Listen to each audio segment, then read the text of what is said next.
AITA for telling my girlfriend she can't force me to cancel my vacation and lose $2,500 because she hates Harry Potter. I, 27, and my girlfriend, 27, have been together for years now. I've always wanted to visit Universal Orlando to see the wizarding world of Harry Potter, but I'd never been able to justify it financially. My dad died recently and I got an inheritance in his will, not life-changing money, but enough to pay off my debts and have something left over. So I decided to book a trip for Universal, and I was lucky enough to get tickets for their new park as well. My best friend loves Star Wars, and so do I. So we decided we'd go together and split time between Universal and Disney World because we probably wouldn't have the chance to go again anytime soon. I told my girlfriend this up front and she said she was excited for us but didn't want to go because she doesn't support Harry Potter because of Rowling and her views on LGBT people. She was fine with it until she found out Rowling is apparently using her fortune to fund anti-trans campaigns, and she started screaming at me about supporting transphobia.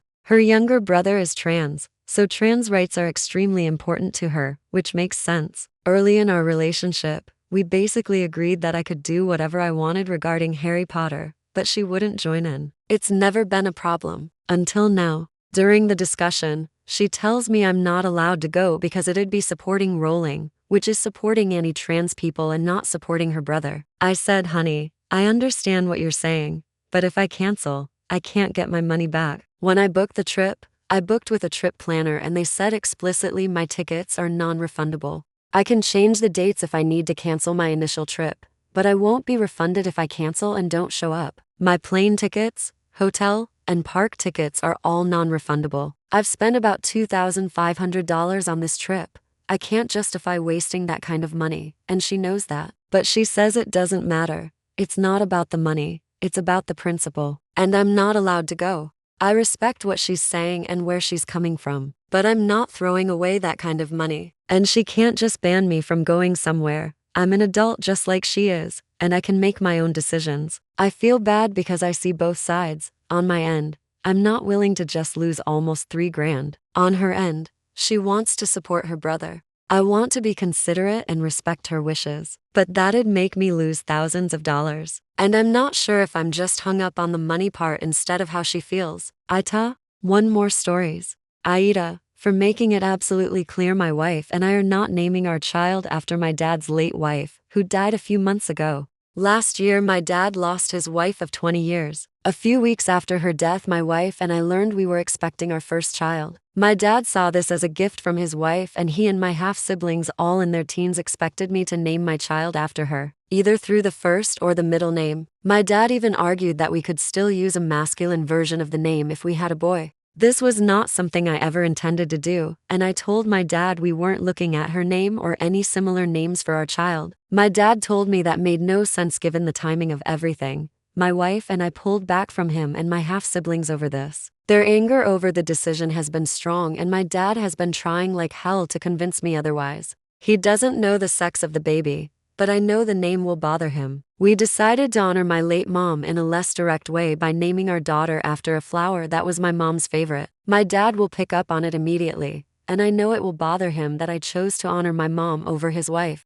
So I decided to come in firmly and make it clear and leave no room for doubt that my wife and I are not choosing his wife's name or anything connected to her. I told him this is not up for decision or debate anymore and the decision is final. And that the signs he and my half-siblings saw to make it make sense were not shared by me. In my mind, she had 3 kids, so one of them can name a future child after her. But she was not my mother, and I was not too fond of her. That's simply it. Her death changed nothing for me regarding that. And she's not someone I would want to name my child after. Ever since I came out and spoke clearly, I can see the anger in my dad and half-siblings has intensified. They haven't told me directly, but they ran about me to other relatives and they have said I'm an insensitive asshole. My dad even ranted to relatives about the length of time she was in my life versus my mom and how disgusting it is that I wouldn't honor that. He does not know that we've chosen a name that ties to my mom. This is just him ranting. But I want to know if people think I'm TA to be so firm about this or for outright rejecting the idea. Even, AITA,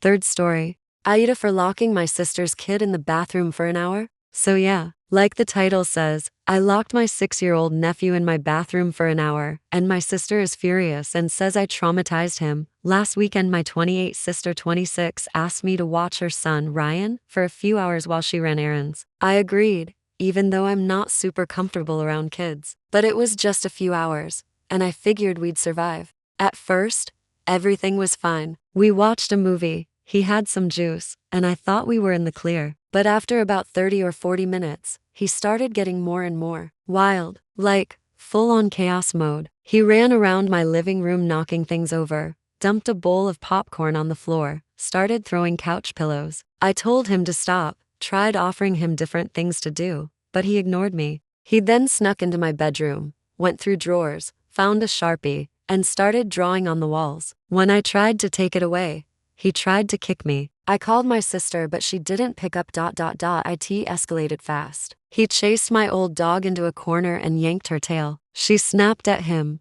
not hard but enough to scare him. He screamed like she mauled him and then threw a mug at her. That was it for me. I couldn't handle it anymore and I didn't feel safe leaving him loose in the house. So I put him in the bathroom. I told him to sit in there and take a break until he could calm down. Then I locked the door from the outside. I sat outside the door for a while, talking to him every few minutes. At first he screamed, then started crying, then got quiet. After a while, I went to go clean up the mess in my bedroom and check on the dog. I figured it'd be fine, he wasn't in danger, just contained. I guess that's where I might be the asshole. I ended up leaving him in there for closer to an hour. When my sister finally came to pick him up, he ran out crying and told her I locked him in the bathroom. She lost it, said I was abusive, said I traumatized him, and now she won't speak to me. She's telling everyone in the family I locked up her child like I shoved him in a closet or something. A few relatives are on my side, others say I went too far. I didn't scream at him, I didn't hit him, I didn't scare him. I just didn't know what else to do in that moment, and I wasn't about to let him break more of my stuff or hurt my dog. So, AITA?